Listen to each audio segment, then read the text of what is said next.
Nagtagumpay nga si Lynette na lumabas dahil nakatulungan ng tuluyan itong si Doc Carlos. Kung akala ni Carlos ay hindi na talaga siya maiisa nitong si Lynette at naniniwala siya sa acting nitong si Lynette na hindi na siya magagalit sa kanya at pinatawad na. Ngunit mayroon siyang namumungibang plano at yun nga ay para makatakas nang hindi lumalaban kay Carlos.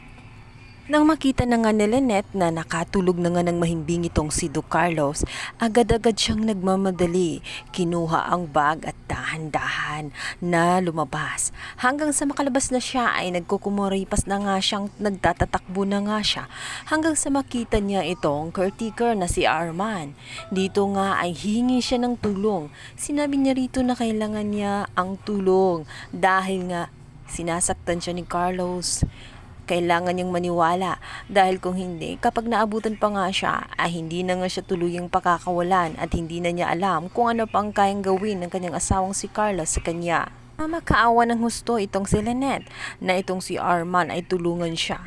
Ang gusto niyang mangyari ay dalhin nga itong si Lynette sa presinto nang sa ganun maligtas nga siya at makapunta rin ang kanyang mga kamag-anak roon dahil batid niyang hinahanap na nga siya dahil isang araw na siyang nawawala at hindi niya ito matatawagan dahil sa hinaharangan ni Carlos. At dito nga'y maawa itong si Arman dahil na rin sa naniniwala siya kay Lynette sapagkat kahina-hinala nga itong si Carlos lalo't sa kanyang mga napapansin na tela may pinagtataguan at tela mayroon siyang kalaban lalo na nang open siya ng door at may daladala siyang bote na tela may pupukpukin siya. Banggit din ni Lynette na kaya may mga basag na salamin nung isang araw ay dahil sinubukan niyang umalis subalit nagwala si Carlos, sinara ang gate at hindi nga natuloy. At sa pagkakataong ito na nga ang inaantay niya kaya kailangan niya ang malaking tulong ni Arman.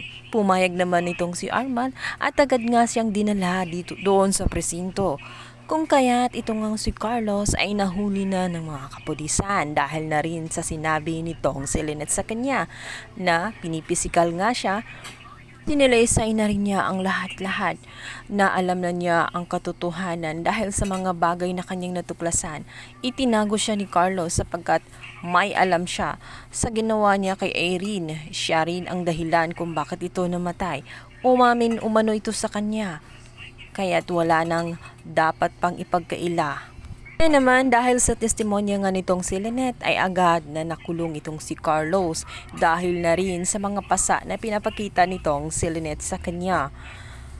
Sa kabilang banda, dito na nga ay magmakaawa itong si Carlos kay Lynette na iurong ang demanda at makalaya siya.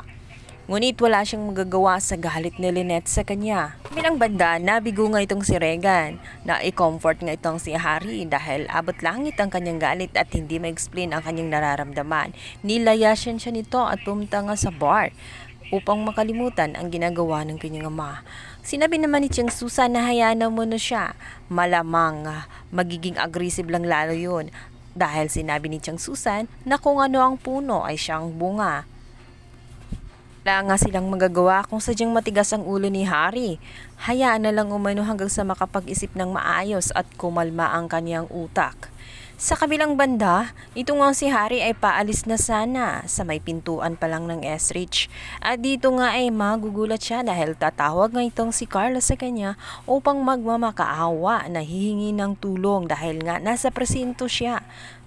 Namang inalam ni Harry ang address kung saang presinto siya naroroon at nagmamadali nga ang umalis. Wala siyang kamalay-malay na nakikinig pala itong si Annalyn dahil sakto ring naroroon itong si Annalyn at palihim nga siyang sinundan at dito na nga niya matuntun ang kanyang inang si Lynette at itong si Carlos na nasa loob na nga ng kulungan.